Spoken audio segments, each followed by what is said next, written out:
Hello everyone, so let's discuss about next part of CSAT 2020 question paper. So here we are going to take another set of 5 questions. So now let's talk about the questions. This question belongs to, I guess, ratio and proportion. Question says the sum of 2500 is distributed among x, y, z in the ratio 1/2:3/4:5/6. What is the difference between the maximum share and the minimum share? Okay, the topic is ratio and proportion.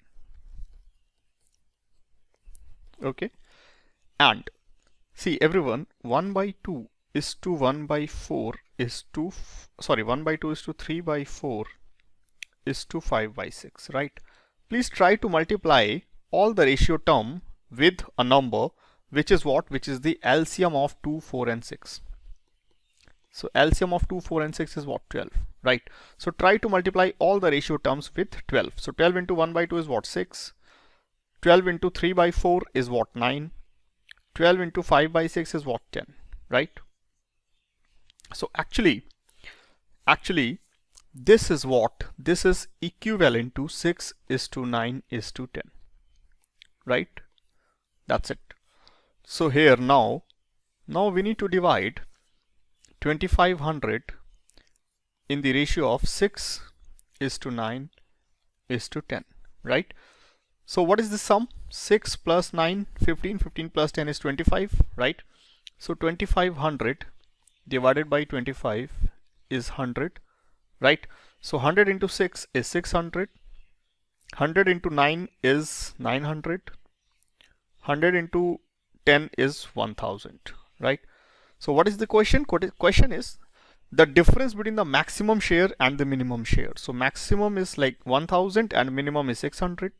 So difference between 1000 and 600 is what? 400, right? So the answer is 400. Okay everyone, the answer is 400.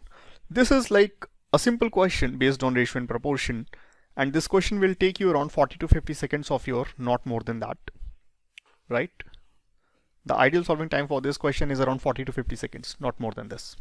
Okay, so now let's talk about the next question. Okay, next question says, for what value of n the sum of digits of the number is 2? Okay, again this question belongs to number system, right? Question says, for what value of n the sum of digits in the number 10 raised to the power n plus 1 is 2. Okay, fine. So 10 raised to the power n plus 1, just take n as 0.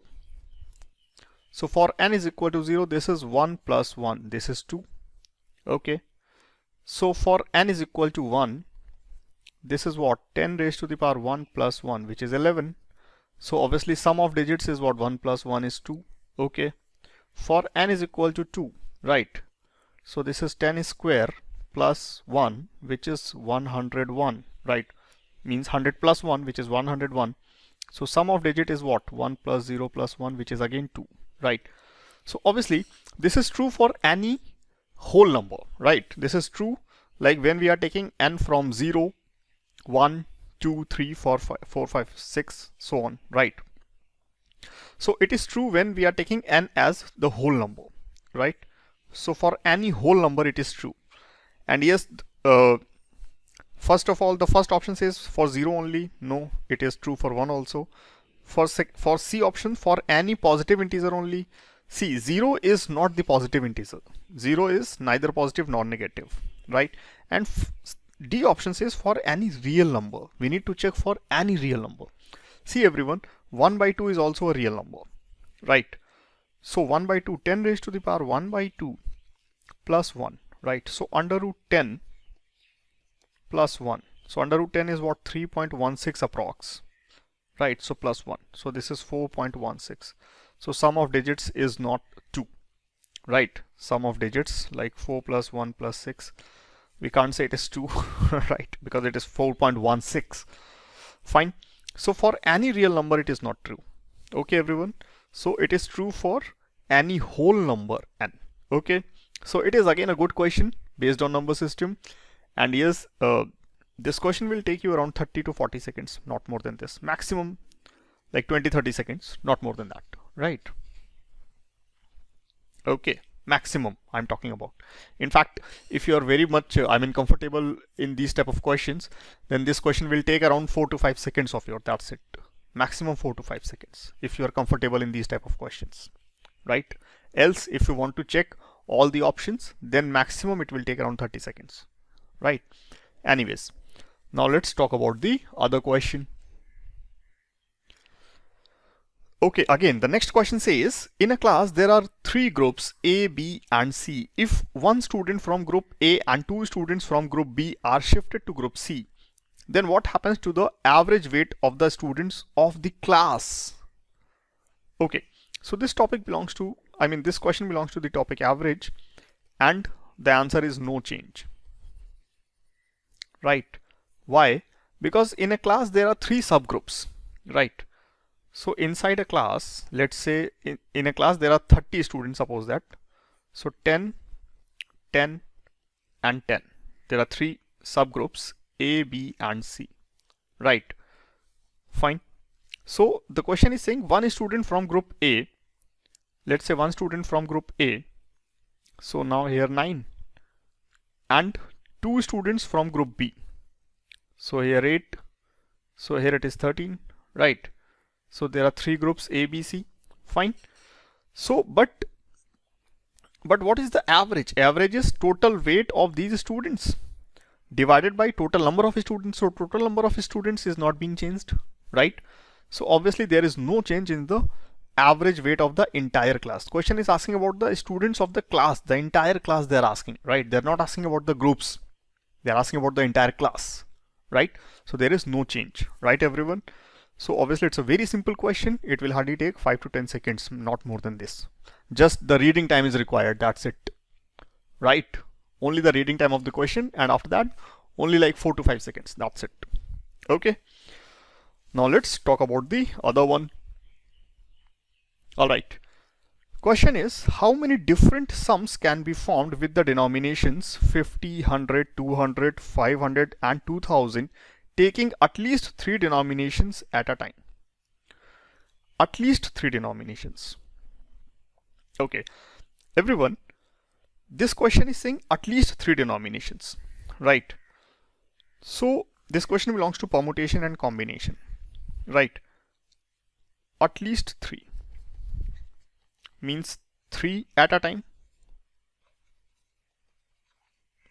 plus 4 at a time plus 5 at a time, right? They are saying at least 3 at a time, right? So at least 3 at a time means 3 at a time plus 4 at a time plus 5 at a time, right? So total there are how many denominations? 1, 2, 3, 4, 5, right?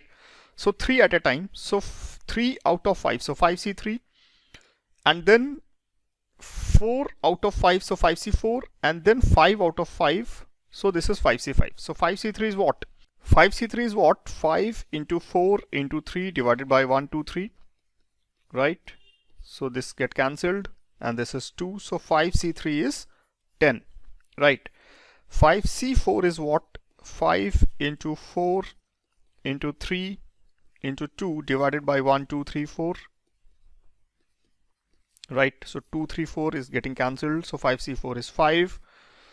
So this is 10, this is 5, and 5C5 is definitely 1, right? So this is what? This is actually 16, right? So question is saying taking at least 3 denominations at a time, so the answer is 16, right? So everyone, this question belongs to permutation and combination. And here obviously if you don't know how to solve this type of questions, please don't attempt these questions in the examination, right? Because obviously else you will take a lot of time to solve these type of questions, and definitely you will be like finding them wrong, because 16 ways, there is like, it is so cumbersome to write 16 ways, right? So please don't try this question if you don't know how to solve these type of questions, right?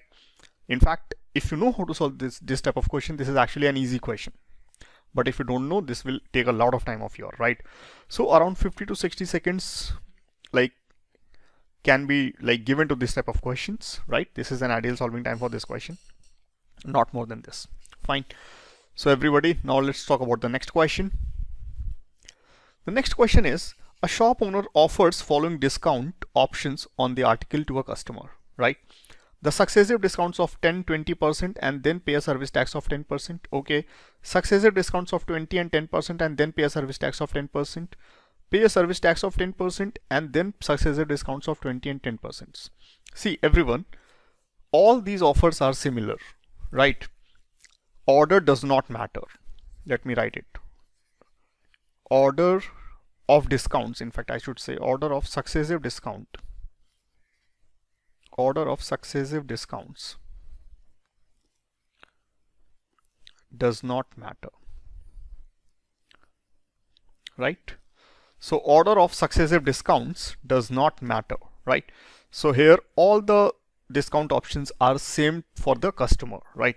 So option D, all the options are equally good for the customer, right everyone? So this question belongs to profit and loss or percentage, right? Percentage, successive change I mean, or you can say profit and loss also. And obviously if you know how to solve this type of question, the ideal solving time for this question is around 10 seconds maximum, right? And if you don't know, then God knows how much time will you take, right? Okay, fine. Okay, now let's move to another question. Alright, so this part is over everyone. So let's talk about the next part.